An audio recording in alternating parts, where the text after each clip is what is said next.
Reinventing Hollywood. How will blockchain democratise, decentralise and disrupt the entertainment industry forever? Naeem Aslam, Forbes. Sunny Dhillon, Signia Venture Partners. So let me start by asking you questions, because this is all about investments, right? So how many of you have actually bought Bitcoin or Ethereum in the last 3 weeks? So that really shows, right, Sunny? Because anyone who can buy in this particular bear market, or anyone who has bought it back in 2009, the traditional equity market, they can call themselves the biggest hedge fund managers of tomorrow when the bull market would come. No one is buying it right now when there is a time that you should possibly go and buy. Just a little bit about myself. I come from traditional hedge fund background as a hedge fund trader for Boney, Bank of New York Mellon, and I teach at the LSE as a guest lecturer in quant trading. So one thing that I've learned is that just a very traditional business, go and buy when it is a bear market. So, Sunny, with that in respect, how active you guys are, first of all, in the market?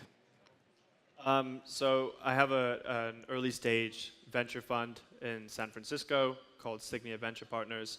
We've been fairly active in the fintech component of blockchain companies, specifically around asset-backed security tokens and base layer, base chain scalability solutions, i.e. trying to solve some of the critical crippling problems that we saw last December with CryptoKitties and Ethereum and throttling gas prices and things like that.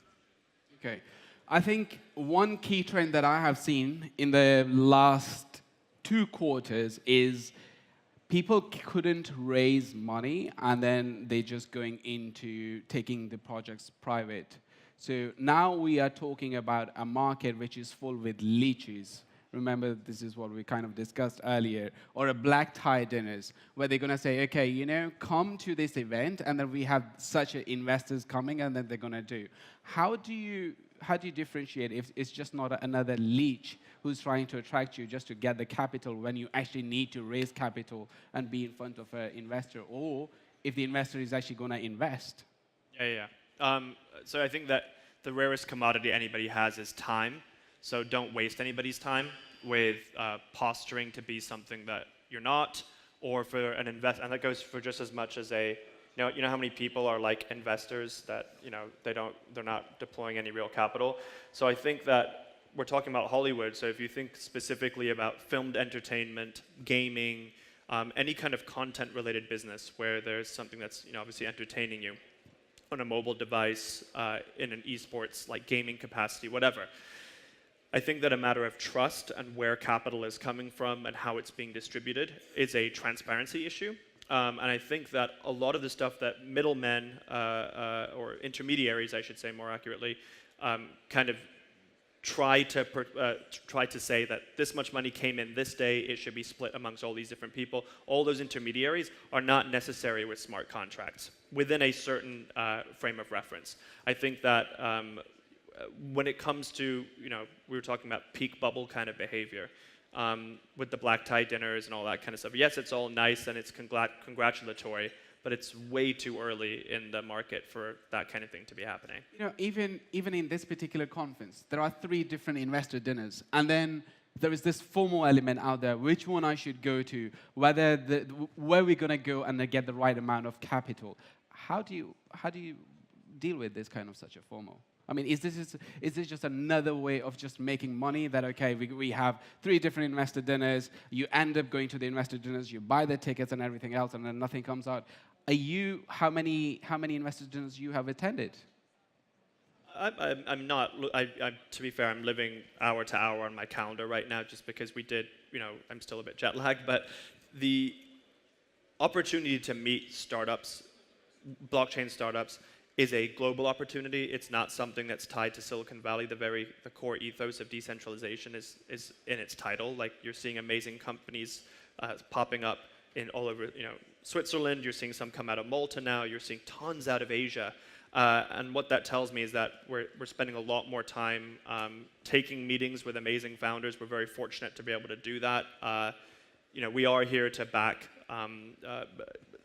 true innovators in a variety of different capacities, but specifically within blockchain, I'm trying to be very firm in all the blogging and all the interviews and all of the meetings that we do, that we are looking within only certain specific walled gardens right now, rather than saying, just because we did gaming investing before, we're not necessarily interested in investing in CryptoKitties 2.0, for example. Like, we are very much focused on financial infrastructure, a lot of which has entertainment applications, which I can talk about, and base layer scalability, and some much more technical kind of projects is what we've been spending time on so far. So yes, there's lots of investor events.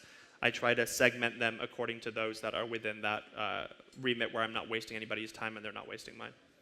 And how would you assess on when you are sitting as an ICO pitches? That have become a huge part of these conferences. Everyone is trying to have one of those things, okay, called an ICO page. You go and you try to win. How do you assess them? On what merits do you assess them? Well, so I think that I'm not the investor to go put money into an ICO right now. First of all, I assume everything on the on the side of conservatism. And that means access to US institutional capital, so American US institutional capital. And that means regulatory compliance within the SEC bounds. We're not here for quick flips. We're not, if this stuff was classified as a security, then, many people that I'm sure many of us know would have been in trouble for things like insider trading. Like, you can't be doing pump and dumps and Ponzi schemes and all these other kinds of things that were kind of surrounding some of the hot ICOs that, it just became like a lemmings kind of thing. Polychain Capital or Andreessen Horowitz or, DCG or somebody anchors it, everyone starts to follow. It's FIFO, so like the first people that come in are the first ones to go dump when there's liquidity on the market, and then usually it's the guy at the end of the road that has is left with something incredibly undervalued. So in terms of ICOs themselves, I think that we're getting away from the way that they used to get funded. Think of them much more as private placements going forward. Okay, and how much are you seeing that in Hollywood in terms of a tokenization? Everything is moving from utility to tokens to securities, and I assume that you are investing only in security tokens. Yeah, for the most part. So I think that you and I talked about this earlier, about asset securitization. So think about content catalogs. Amazing production companies that have these movies that are going through syndication on various TV stations. They're going through syndication on YouTube, on a variety of different digital distribution mechanisms. Every time that gets played, or an ad dollar or an advertising dollar is charged against it, the original producer and back-end constituents are actually getting rewarded from that, right? That's just traditional Hollywood monetization.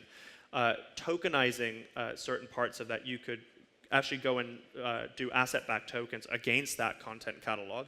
You can go to fans to be able to say, buy some of these security tokens to fund new content in that same genre. Oftentimes this has been done through Kickstarter and non-dilutive capital sources from a producer's perspective. So I think that being able to tokenize part of those catalogs is a means of gaining liquidity on what you've already done. Okay, I'm going to ask you one question. I think audience may start to hate me after that question, but are you a believer of security token out of Gibraltar, Malta?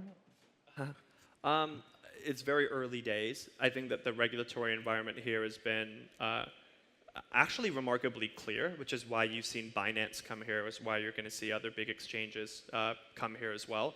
And I think these exchanges thrive off trading volume, which means that you need a lot of good quality projects, otherwise the quality of the exchange diminishes, right? If it's just a bunch of, quote unquote shit coins that are floating at that point. So I think that the regulation here has been much more clear than that which we've experienced in the United States. I think that, Korea, Japan, I'm watching closely what's going on there too. We have many friends and co-investors there as well. Specifically within startups though, we're seeing a ton of great startups being based, or at least having a presence in Malta due to the regulatory friendly environment.